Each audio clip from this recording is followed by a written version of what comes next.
Oğlum kel Lego oynaylik, yo'q dedi, o'ynagim kelmayapti. Kel Lego oynaylik, yo'q dedi, o'ynagim kelmayapti. Kel dedim senga. Xo'p. Men bilan majburlikdan Lego o'ynayapti.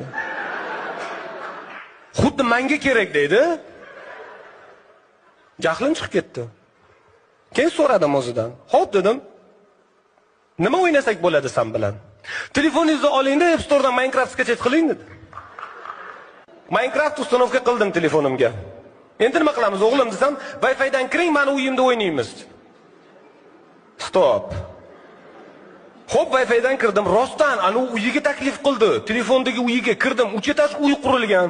Podvalda nimasi bor, bilyardlari bor, o'rtada divan, televizorlar, tomda basseyn qilib qo'ygan. Arxitekturni hammasi to'g'ri hisob-kitob qilingan, o'zi qurgan. Ammo unga Lego o'ynaylik. Vacas, vacas, vacas, vacas, vacas,